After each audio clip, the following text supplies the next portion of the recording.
Welcome to Crosspoint. Welcome to Crosspoint. Welcome to Crosspoint. We are an inclusive faith community seeking to live out the loving, just, and generous way of Jesus. We are participants in a long tradition that's less concerned with doctrines and dogma that demand total agreement, but a life to be lived, enjoyed, and given away to others. What unites us is a growing awareness that life is precious. That we are made by love in order to love. This community is comprised of and affirms the entire human family, regardless of race, age, creed, physical abilities, marital or economic status, gender identity, or sexual orientation. So, if you're curious and have come to see, if you are tired and have come to rest, if you are grateful and have come to share, if you are wounded and have come to heal, if you're joyful and have come to celebrate, if you are uprooted and have come to belong, welcome home. Welcome home. Welcome home. Welcome home.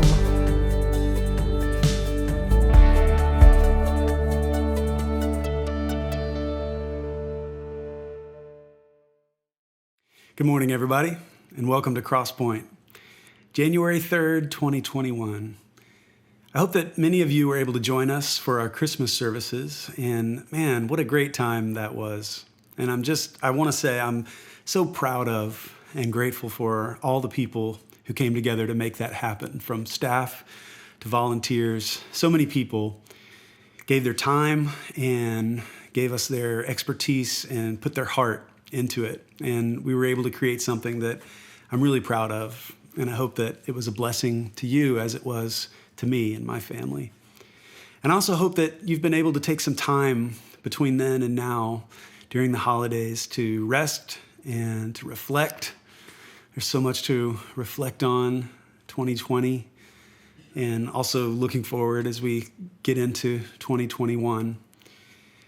Another thing I'm grateful for is that the Crosspoint leadership gives the staff the week off between Christmas Eve and New Year's each year, where we don't have to create a Sunday service in between.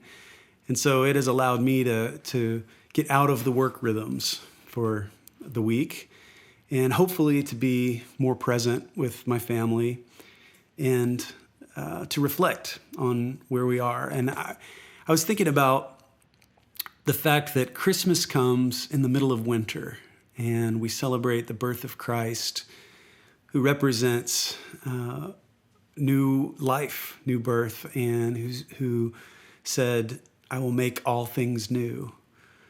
And we celebrate that right in the middle of winter when the seeds are in the ground, but the new life hasn't come up yet.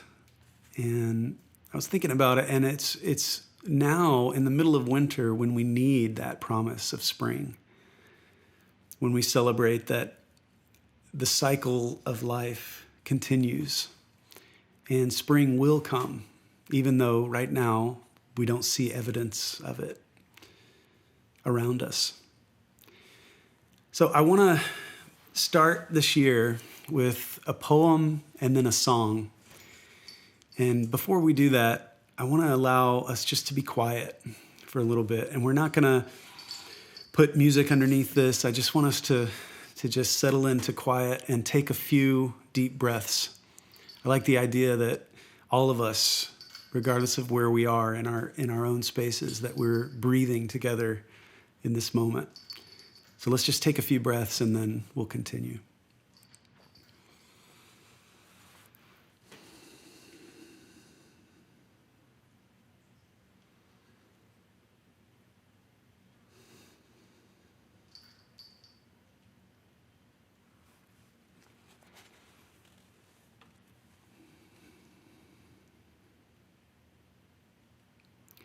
This poem is entitled Priceless Gifts, from Anna Sweer. An empty day without events, and that is why it grew immense as space. And suddenly, happiness of being entered me. I heard in my heartbeat the birth of time, and each instant of life, one after the other, came rushing in, like priceless gifts.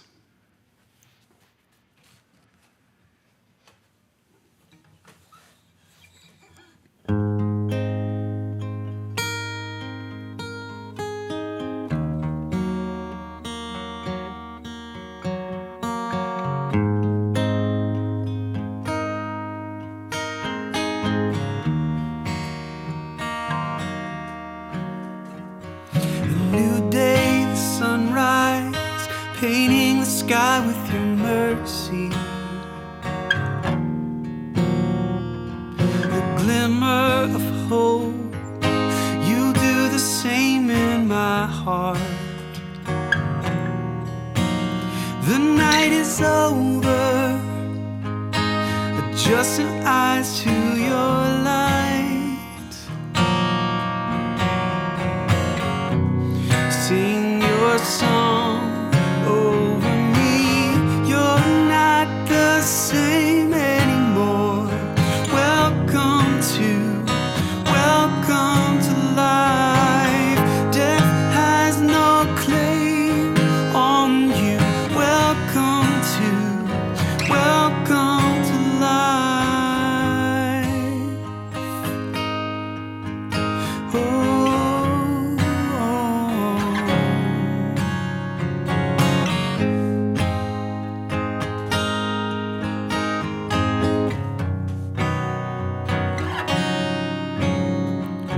It's true, I've been running, but every step you've pursued me. The mystery of grace is overwhelming me now. Give me a reason to doubt the doubt in my mind. Sing your song over me. You're not the same anymore. Welcome to life. Death has no claim on you. Welcome to life. You're not the same anymore. Welcome to life. Death has no claim on you. Welcome to life. Welcome to life.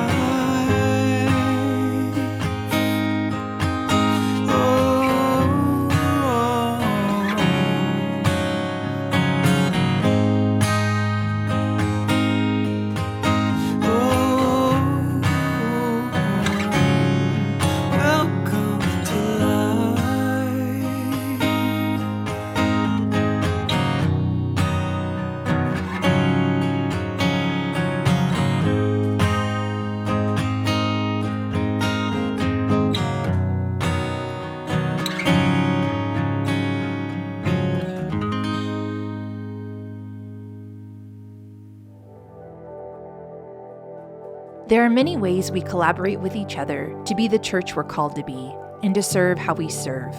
And our contributing financially is one of the most important of those ways. If you want to help fund and sustain what we get to do together, go to crosspoint.org/contribute to see the many simple ways that you can do so.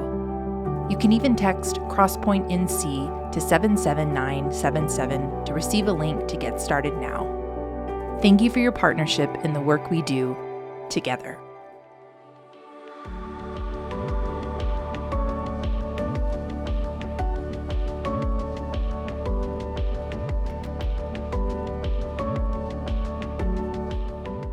Happy New Year, friends.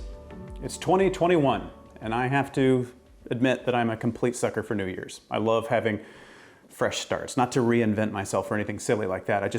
I love having a clear demarcation on the calendar, even if it's arbitrary. That gives a sense of permission for putting good things in motion. So, total sucker for it, I admit it. I hope you'll join me and lean into that sense with me, because we're gonna start. We're not just gonna start the year, we're gonna start a new series. We're calling it Heart Knower.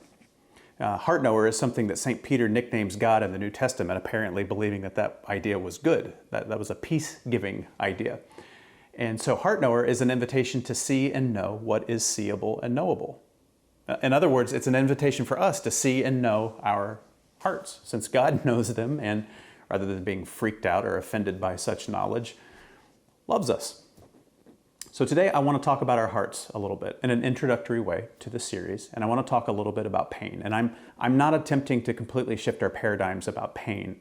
I just want to get us a little bit on the same page to recognize the beauty and the importance of doing this work together, not just for the series, but just as a community. So to start, I want to invite you to hear Jesus' famous answer to a question. You've very likely heard this before, but allow yourself to be reintroduced to it if you can. One of the Pharisees, an expert in the law, tested Jesus with this question. Teacher, Rabbi, which is the greatest commandment in the law? And Jesus replied, love the Lord your God with all your heart and with all your soul and with all your mind. This is the first and greatest commandment. And the second is like it. So there's a second most important commandment. Love your neighbor as yourself. All the law and the prophets, or the whole Bible, hang on these two commandments. There's 613 commands. These two sum up the whole thing. So, of course, this is Jesus giving us what we would call the great commandments of loving God and loving your neighbor. But notice in both those commands and in every layer of Jesus' response, it's self-referential. Love God with all your heart, your soul, your mind. Love your neighbor as yourself. And I don't think Jesus is giving three distinct facets of ourselves either when he says heart, soul, and mind. But I think that what Jesus is doing is saying the same thing three different ways, talking about our essence, who we really are. The ancient Greek for heart, cardia, is the organ, the center of our living experience. Soul is psyche, our actual breathing existence. And it's important to note in the Jesus tradition, soul is not a disembodied thing like Pixar's new movie, Soul, which is a great movie. But your soul, that's you. That's your actual you. It's like Paulo Coelho said, I'm not a body with a soul. I'm a soul that has a visible part called the body. Your heart is your youest you. Your soul is your youest you. And then mind, when he says mind, it's dianoia, which means you're seeking to understand, your profound capacity to think and learn. The part that we're using right now, you're weighing what I'm saying. The part that if you don't gain mastery over it, it'll run over you or run wild like a dog off its leash. So Jesus said the whole of God's way is rooted in engaging with the infinite mystery, with the whole of who we actually are, and not in half measures. All your mind, all your soul, all your heart. And so hear me on this. I don't think Jesus is saying be the biggest fan. Be the one who squints the hardest during prayer, trying to conjure the most genuine sense of emotion or trying to get the most truth. Jesus is saying who we really are, engaging with who God really is. That's the whole thing. That's why it's important to know who we are. And if you're not convinced that knowing ourselves under the banner of faith in Christ isn't important, well, then don't listen to me. Listen to Solomon, the wisest man on earth, at least in his day. He's the one that said, above all else, guard your heart, because everything you do flows from it. Above everything else, of paramount importance, priority one is to guard or to watch over or to be a keeper of your heart. And the picture here of guarding, it's not like an anxious, angry prison guard, trying to cut off access to the outside world. It's probably the opposite of that. It's keeping watch over it because access is so important. It puts us in mind of somebody who owns land and has a well and understands and observes and cares for that well because they understand if that well becomes contaminated or the location of that well is lost, that affects everything. That's life and death. So we're going to spend some time in this series and then continue to embrace in general as a practice, as a community, long after the series is over, of seeing what we've made a habit, a lifelong habit out of not seeing. To know what God knows, our truer self, that we tend to believe will be too awful or too scary or too disruptive or painful to actually look at. But take a look at the self-inflicted problems our species has. I mean, how many of them are the result of people who've buried their deepest selves? settling instead for predictable patterns of behavior and reactions, not living out of their essence, but really a complex system of avoiding their essence, avoiding their true selves, and staying powerfully distracted. And there are reasons that we do this, why we partition ourselves off from our own depths. And generally the reason is pain. Pain makes us bury our essence, makes us bury our heart, so nothing can hurt it. But we bury it so deeply that we don't realize we're living on autopilot because we're living on autopilot. It is painful to be a human being.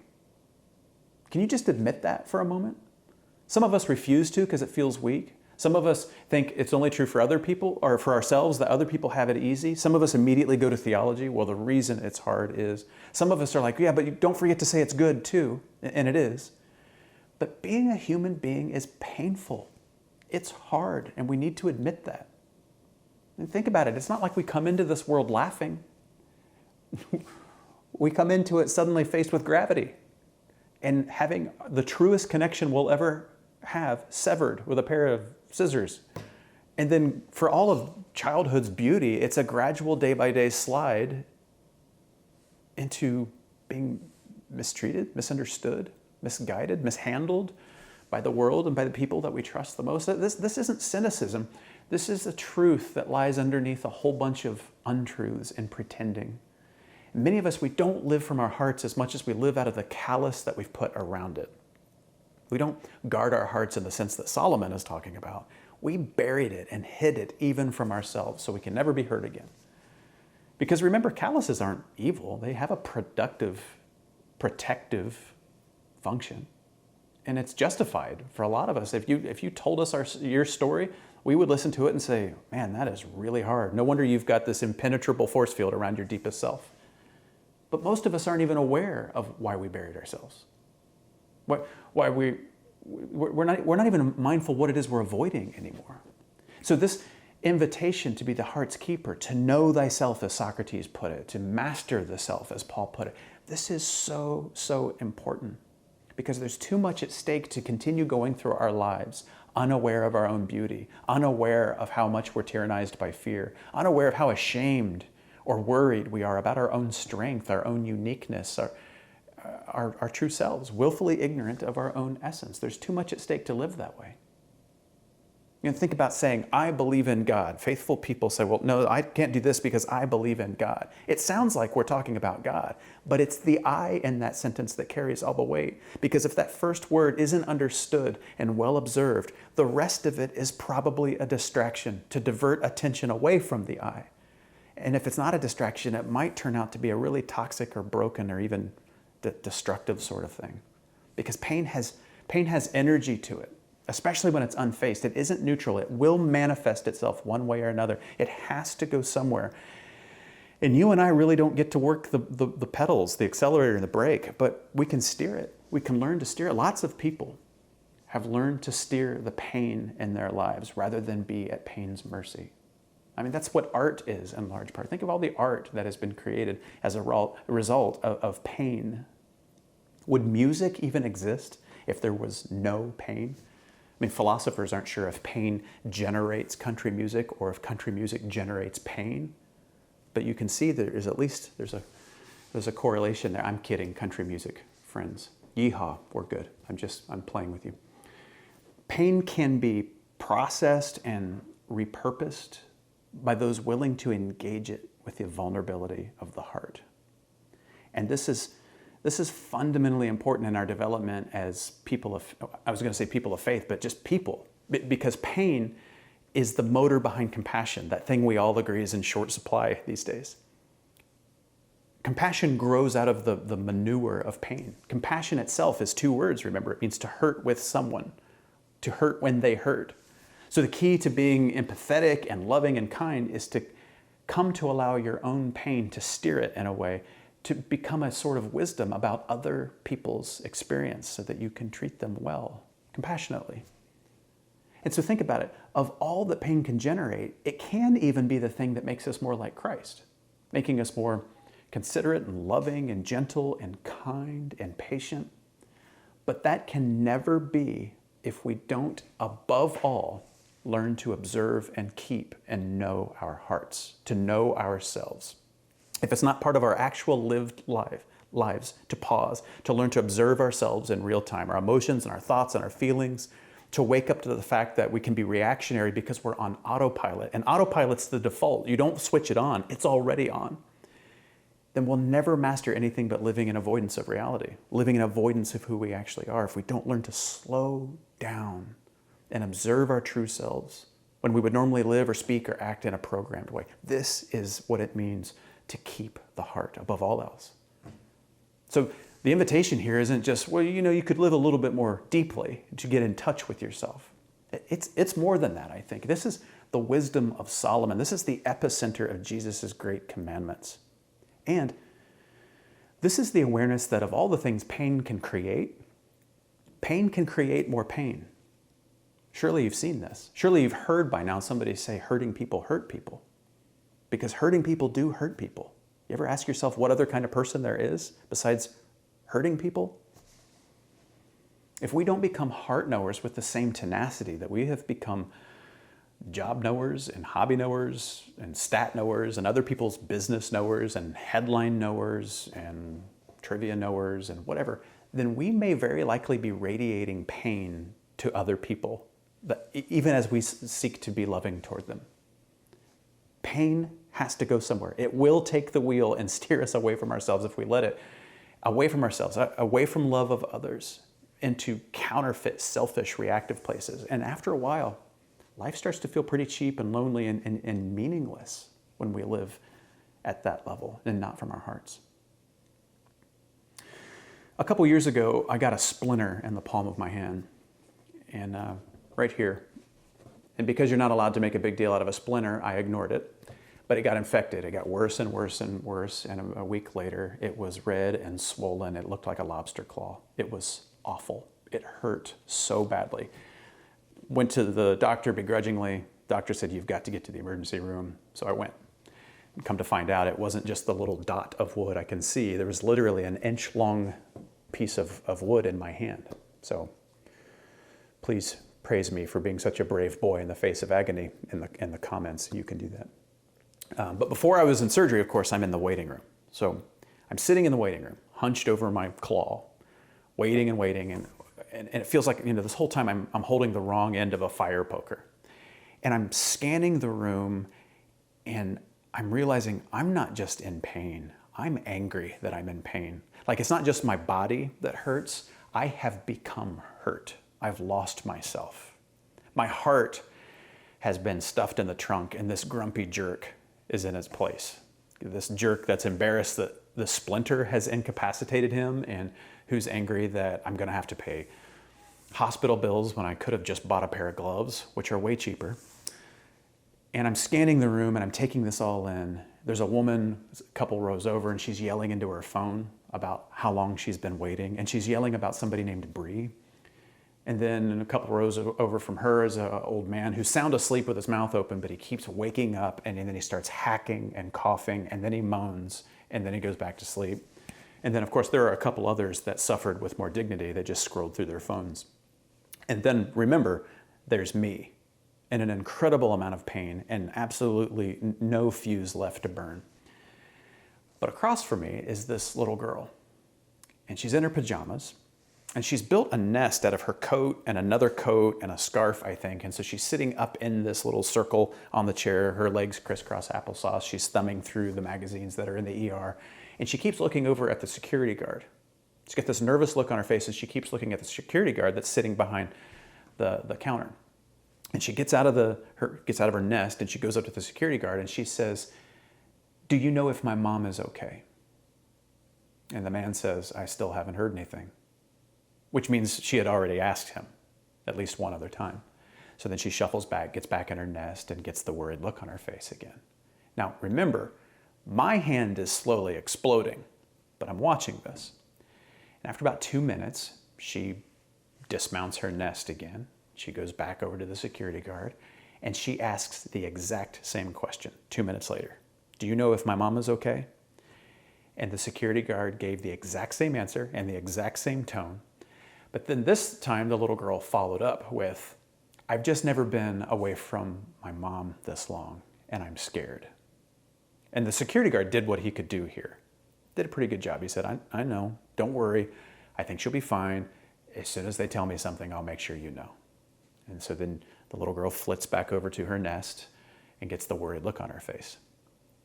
I'm watching all of this, and here's the thing. I had a very real sense that I should talk to this little girl, to be a source of calm and reassurance, to let her tell me about her mom or her scarf or whatever, to distract her momentarily until there was something to be known about her mother. I had the sense that it was my duty in this moment to be compassionate, to be present to this child. But my hand hurt, and it hurt so bad that I chose to identify with the pain, with the callus instead of the heart. I hadn't guarded the heart above all else. I decided above all else my internal resources could only go to my lobster claw. And I could actually feel myself choosing this. I could actually feel myself thinking, I just don't have it in me. Somebody else is going to have to take care of her. I mean, her mother is in the building somewhere, and the security guard has a history with her. So she'll be fine. Stay out of it. I could feel myself choosing this. And I sat in this willful identification with the pain and the force field around myself for several very long minutes. And then just as I realized, wait a minute, I've already learned this lesson. Like right as it was dawning on me, wait a minute, you don't wait until you're comfortable to be kind or you'll never be kind. The nurse comes out, calls me back, and I walk right past this little girl and I never saw her again. And I don't believe that I was evil. But I share that story because pain made me or talked me into forgetting who I am.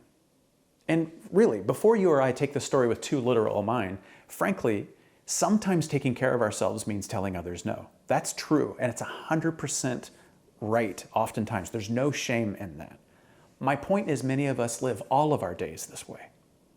I have seasons of it where we live from the callus and not from the heart underneath, where we identify with the pain, and we believe that's the whole story. We believe in love and kindness and depth and vulnerability and stillness and acceptance and being present and compassion, being genuine and honest and all that, but it all has to wait till later. Right now, things are just too hard, too hectic. I'll do it later. I'll be loving and patient later. I'll be kind later. Right now, there's too much hardship to work out. I'll learn to be less reactionary later. I'll learn to observe my connection with other people later. I'll learn how to live from my heart later. Right now, current hardship means I have to postpone all of that. Listen, maybe that's really the case for you. It often genuinely is, but my friends, being a human is always going to be hard. Always has been. It's always been painful. It's just a matter of how much pain and what brand. That's not going to change. There's always more splinters coming. 2021 might be even worse than 2020 if for no other reason than for getting our hopes up. Life is beautiful, but life is painful. And Jesus invites us to live right in the middle of it with all of our heart, all of our soul, all of our mind, and to love others the way we would like to be loved if the roles were reversed. I sincerely hope, our sincere hope is that we'll be able to take each other seriously enough to consider that we're in this work together, above all, this heart work, recognizing that the life God gives us flows not out of more doctrine, more ideas, right ideas about God, but with profound contact to who we actually are underneath all that we aren't. And it's not easy, but it's not complicated. This is why we take walks without listening to music or podcasts, to just be. This is why we get up 15 minutes early some mornings, so that we don't start every day with headlines, but with gratitude, quiet, and openness. This is why we go to bed a little bit earlier, so that 15 minutes the next morning doesn't become a splinter. This is why we rest, because the heart and God are whisperers, while everything else clamors and yells. This is, by the way, why we take sin very seriously, by seeing sin honestly, without condemnation, so that we might know what we were actually believing about ourselves and the world in the moment we were trying to foolishly get our needs met through desperate means versus heart means, compassion means, wisdom means. This is why we allow ourselves to be creative and expressive, even if it's not connected to money or notoriety, so that the heart can speak, regardless of whether that speaking can be commodified or turned into a product. This is why we learn to observe ourselves uncritically in real time so that we're not at the mercy of our reactions, but as Paul put it, to master ourselves as an expression of our alignment with the Spirit of Christ.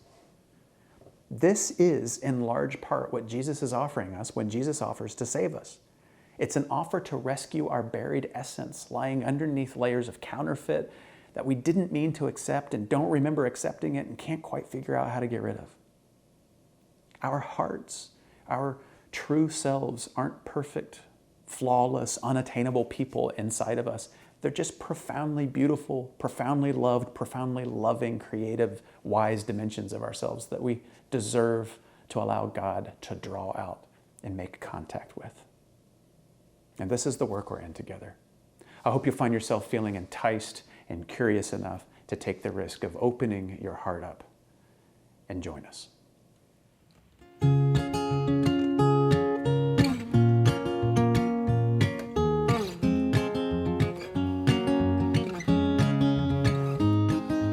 I hate to see you cry, lying there in that position. There are things you need to hear, so turn off your tears and listen. Pain throws your heart to the ground. Love turns the whole thing around. You know it won't all go the way it should, but I know the heart of life is good.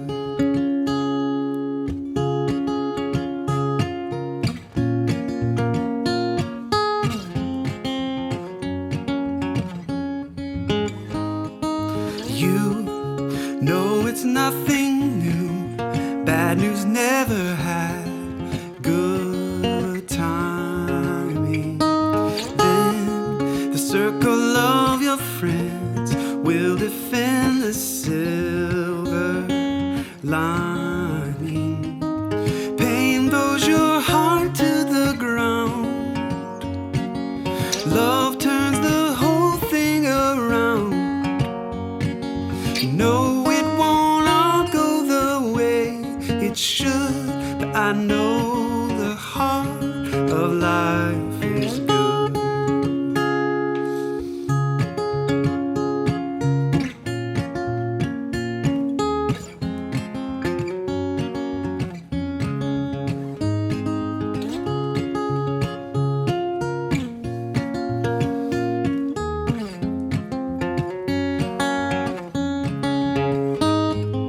Pain throws your heart to the ground. Love turns the whole thing around. Fear is a friend who's misunderstood, but I know the heart of life is good. I know it's good.